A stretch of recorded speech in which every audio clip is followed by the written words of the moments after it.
रिश्ते और विश्वास दोनों दोस्त हैं। रिश्ते रखो या ना रखो, पर विश्वास जरूर बनाए रखना, क्योंकि जहां विश्वास होता है वहां रिश्ते अपने आप बन जाते हैं। आज की ये सच्ची कहानी रिश्तों और विश्वास दोनों को तार तार करने वाली है।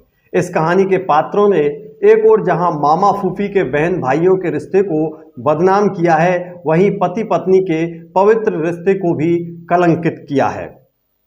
नमस्कार, आदाब, सत श्री अकाल। मैं हूं यतेंद्र तिवारी। नीलम की शादी को अभी 3 महीने ही हुए थे, तब से वह सावन के महीने में अपने मायके आई थी। रक्षाबंधन पर अपने 2 छोटे भाइयों को राखी बांधने के बाद उसे अपनी ससुराल लौट कर आना था। रक्षाबंधन 10 अगस्त को था। 3 अगस्त को जब वह घर में मां के साथ कामकाज में हाथ बटा रही थी, तभी उसके मोबाइल की घंटी बजी। वो काम छोड़ करके कमरे में गई और मेज पर रखे मोबाइल को उठाकर देखा।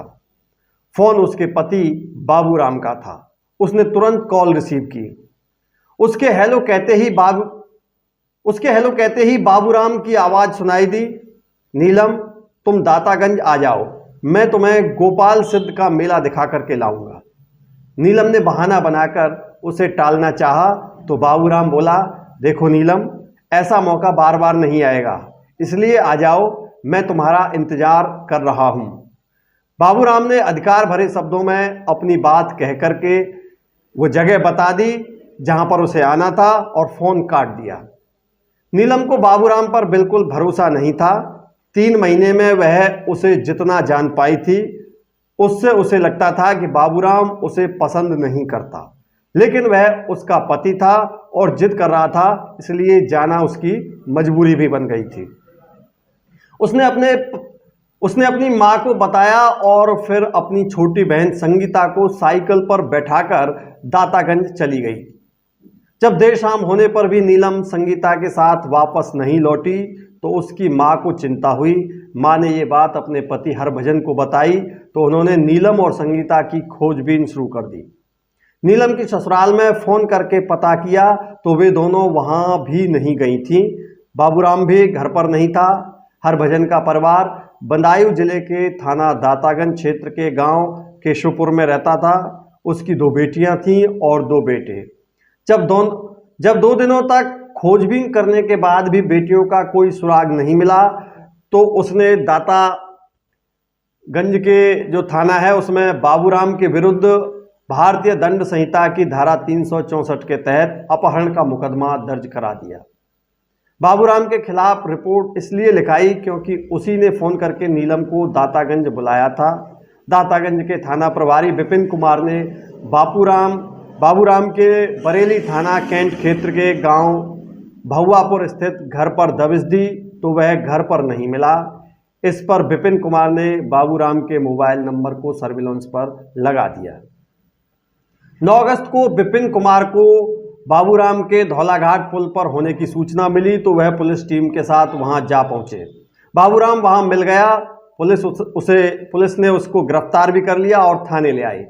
थाने में जब उससे पूछताछ की तो उसने बताया कि उसने अपनी पत्नी नीलम और साली की उनके ही दुपट्टे से गला घोंट करके हत्या कर दी थी और दोनों की लाशें ढका गांव में उसके मामा के गन्ने के खेत में पड़ी हुई है।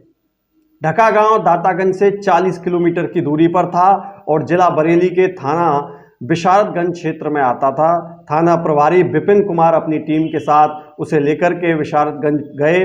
वहां से स्थानीय पुलिस के साथ वो ढाका पहुंचे। बाबूराम के मामा के खेत में खोजबीन की गई तो नीलम और संगीता की सड़ी गली लाशें कंकाल नुमा हालत में मिली। पुलिस ने प्राथमिकी दर्ज करके कार्रवाई करके दोनों लाशों को पोस्टमार्टम के लिए मोर्चरी भेज दिया। इसके बाद दातागंज पुलिस बाबूराम को लेकर के थाने आ गई। थाने में पूछताछ के दौरान बाबूराम ने हत्या के पीछे की जो कहानी बताई वो नाजायज रिश्ते को अपनी जिंदगी समझने वाले एक शख्स के खूनी खेल की कहानी थी, जिसमें उसका शिकार बनी उसकी जीवन संगिनी और उसकी निर्दोष साली। महानगर बरेली थाना के क्षेत्र के गांव भहुआपुर निवासी खंजन लाल किसान का सबसे छोटा बेटा था बाबूराम। पेशे से किसान हरभजन के पास 7 बीघा जमीन थी, उसी से उसके पूरे परिवार का भरण पोषण होता था। बाबूराम के ने जो है इंटर तक यानी 12वीं तक की पढ़ाई की थी। इसके बाद वह पिता के साथ खेती के काम में हाथ बटाने लगा। बाबूराम की ननिहाल बरेली के ढका गांव में थी।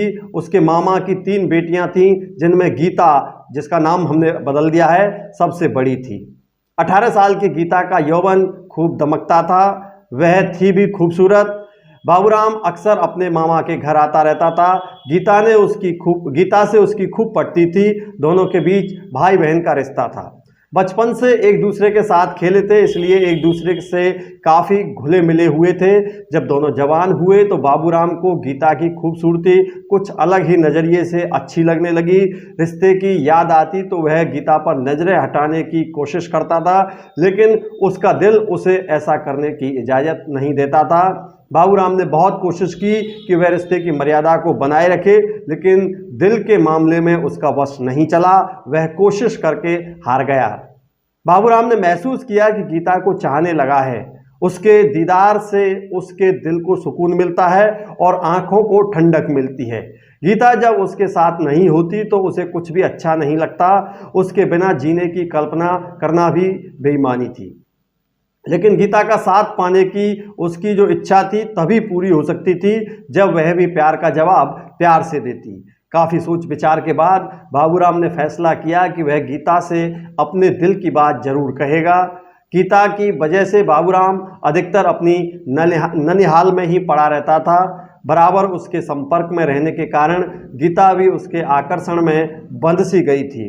बाबूराम के साथ रहने पर उसे भी दुनियादारी की सुध नहीं रहती थी। एक दिन गीता अपने कमरे में बैठी हुई थी कि तभी बाबूराम आ गया। वह मन ही मन ठान करके आया था कि गीता से अपने दिल की बात आज जरूर करेगा। वह उसके पास बैठते हुए बोला, गीतू, आज मैं तुमसे कुछ कहना चाहता हूँ। गीतू बोली, क्या कहना चाहते हो, बताओ। बड़ी उत्सुकता से गीता ने उससे पूछा। मुझे डर है कि तुम मेरी बात सुनकर के नाराज ना हो जाओ, बाबूराम ने बोला। पता तो चले ऐसी क्या बात है जिसे कहने से तुम इतना डर रहे हो, ऐसा गीता ने कहा।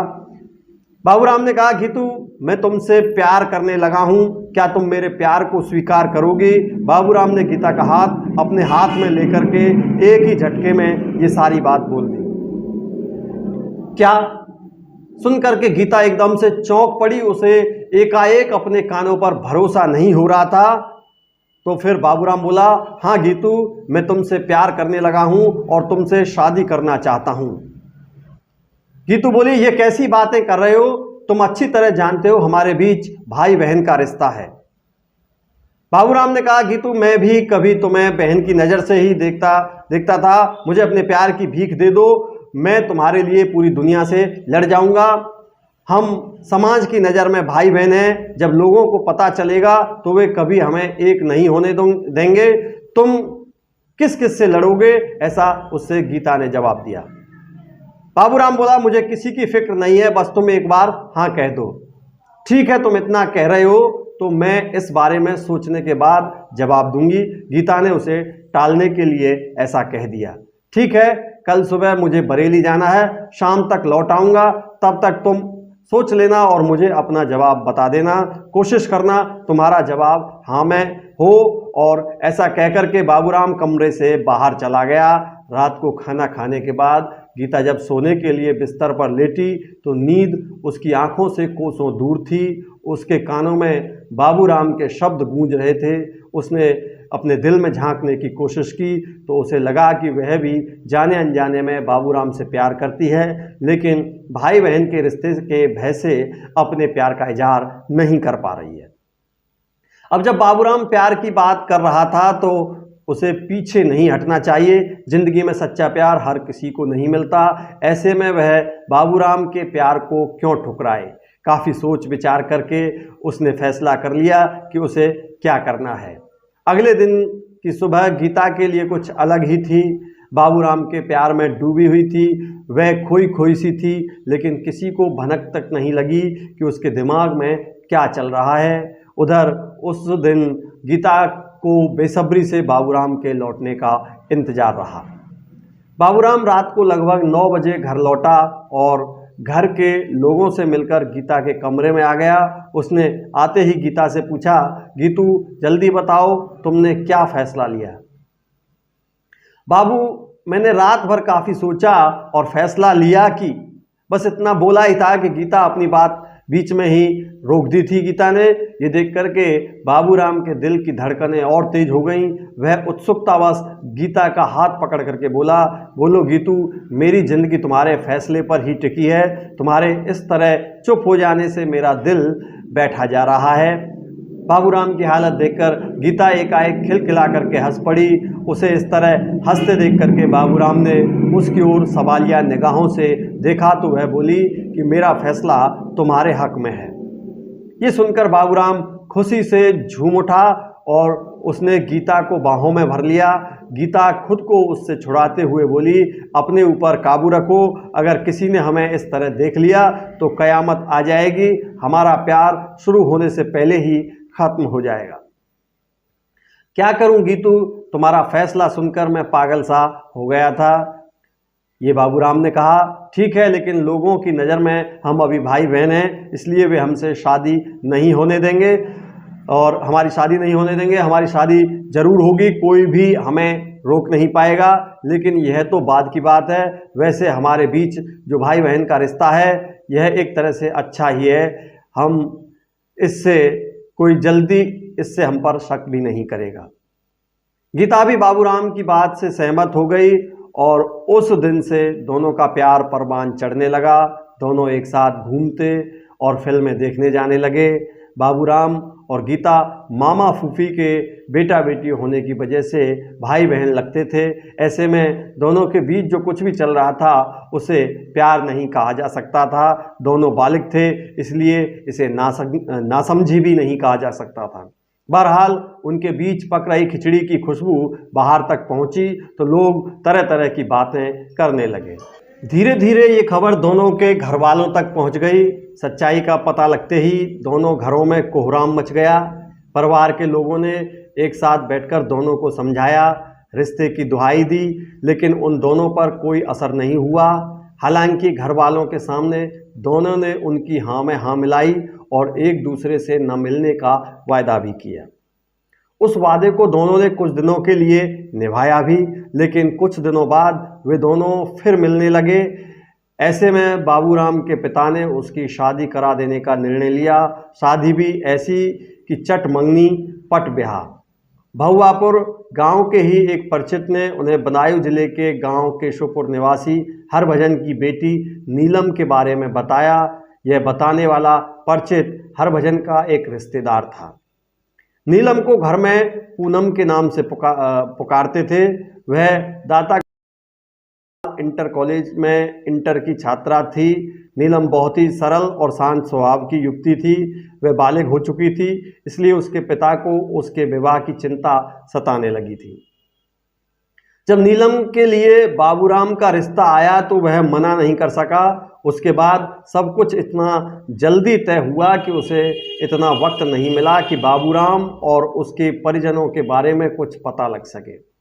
बाबूराम के घर वाले तो कुछ जानना ही नहीं चाहते थे। वह तो जल्द से जल्द उसकी शादी करके उसे बंधन में बांधना चाहते थे, जिससे वह गीता से सारे रिश्ते तोड़ दे। रिश्ता तय होने के बाद इसी साल 16 मई को दोनों का विवाह हो गया। नीलम मायके से विदा होकर के अपनी ससुराल आ गई, लेकिन बाबूराम ने उसमें कोई रुचि नहीं दिखाई। बाबूराम पर तो गीता की दीवानगी छाई हुई थी।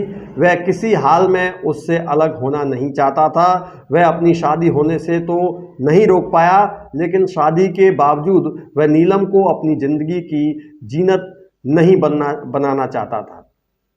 इसलिए वह उसके साथ बेरुखी से पेश आने लगा। वह बात बात पर चिल्ला पड़ता था उस पर और उससे उल्टा सीधा भी बोलता था। उसकी हरकतों से नीलम समझ गई कि वह उसे पसंद नहीं करता। जरूर उसने किसी मजबूरी के लिए उससे ये विवाह किया है। दूसरी ओर बाबूराम गीता से मिला तो उसने नाराजगी जताई और याद दिलाया कि उसने हमेशा उसी का रहने का वायदा किया था। कोई भी उनके बीच में नहीं आएगा। वह अपने वादे को कैसे भूल गया?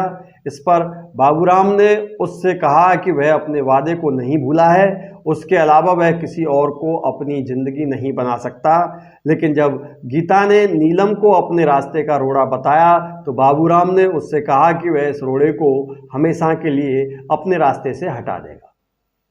इसके बाद बाबूराम ने नीलम की हत्या की साजिश रचनी शुरू कर दी और सावन में जब नीलम अपने मायके आई तो बाबूराम ने अपनी साजिश को अंजाम देने का फैसला कर लिया। इसके लिए उसने अपनी प्रेमिका के ही गांव और उसके पिता के खेत को ही नीलम का मृत्यु स्थल चुना। 3 अगस्त को बाबूराम ने नीलम को फोन करके कहा कि वह दातागंज आ जाए और वह उसको गोपाल सिद्ध का मेला दिखाने के लिए साथ लेकर के जाएगा। नीलम ने आनाकानी की लेकिन बाबूराम नहीं माना। नीलम को उस पर भरोसा पहले से ही नहीं था, इसलिए उसने अपनी बहन संगीता को साथ लिया और उसे मोटरसाइकिल पर बैठाकर दातागंज पहुंच गई। वहां पहले से तय जगह पर बाबूराम उसे इंतजार करता मिला। वह दहेज में मिली बाइक से आया था। नीलम की साइकिल एक जगह खड़ी करवाकर बाबूराम दोनों बहनों को बाइक पर बैठा करके मेला दिखाने ले गया। जब शाम होने लगी तो वह दोनों को बाइक पर साथ लेकर के दातागंज से 40 किलोमीटर दूर ढका गांव की ओर चल दिया। नीलम ने पूछा तो उसने कहा कि उसे जरा मामा से काम है। इस बहाने वह मामा और अन्य घर वालों से मिल लेगी। उसके इस जवाब से नीलम चुप हो गई थी। बाबूराम ने अपने मामा के गन्ने के खेत पर जाकर बाइक रोकी और नीलम को खेत दिखाने के बहाने साथ लेकर खेत के अंदर चला गया। नीलम उस वक्त सलवार कुर्ता पहने हुई थी। उसने अपना दुपट्टा गले में लटकाया हुआ था और खेत के अंदर जाकर के बाबूराम ने उसी दुपट्टे से गला घोंटकर उसकी हत्या कर दी। वह बेचारी चीख भी नहीं पाई थी उस समय। इसके बाद वह खेत से निकल के बाहर आया और संगीता ने कहा कि उसकी बहन अंदर गिर गई है। संगीता से बोला कि उसकी बहन अंदर गिर गई है और उसके पैर में काफ़ी चोट आई है। ये सुनकर के संगीता उसके साथ खेत के अंदर चली गई। अंदर पहुंचते ही बाबूराम ने पीछे से उसी के दुपट्टे से गला घोंटकर उसकी भी हत्या कर दी। संगीता की हत्या करना बाबूराम की मजबूरी थी, क्योंकि अगर वह उसे नहीं मारता तो वह सब कुछ अपने घर वालों को बता देती। इस तरह संगीता बहन के साथ बेवजह ही मारी गई। दोनों बहनों की लाशों को वहीं पर पड़ा छोड़ करके बाबूराम अपने मामा के घर आ गया। वहां उसने गीता को नीलम और संगीता की हत्या की जानकारी दी और देर रात वह मामा के घर से निकलकर अपने घर पहुंच गया। वहां उसे पता चला कि उसके ससुर हरभजन को पता है कि नीलम और संगीता उसके साथ गई थीं और वह उनके साथ उसके बारे में पूछ रहे थे। ये सुनकर के बाबूराम को अपने पकड़े जाने का भय सताने लगा तो वह घर से फरार हो गया। लेकिन बाबूराम के गुनाह ने उसका पीछा नहीं छोड़ा और अंततः वह पुलिस की गिरफ्त में आ ही गया। थाना प्रभारी ने इस केस में भारतीय दंड संहिता की धारा 302 और 201 और बढ़ा दी। प्राथमिक कानून कार्रवाई पूरी करके जो है पुलिस ने बाबूराम को सीजेएम की अदालत में पेश किया, जहां से उसे जेल भेज दिया। इस कहानी का उद्देश्य हमारा आपको सजग करना है। रिश्तों, विश्वास और संस्कृति को बनाए रखना परिवार के हर सदस्य की जिम्मेदारी बनती है और इसे पूरे विश्वास से निभाना सबका दायित्व बनता है। हम अगली वीडियो में जल्द हाजिर होंगे ऐसी ही किसी सत्य घटना को लेकर। तब तक हमें इजाजत दें। जय हिंद।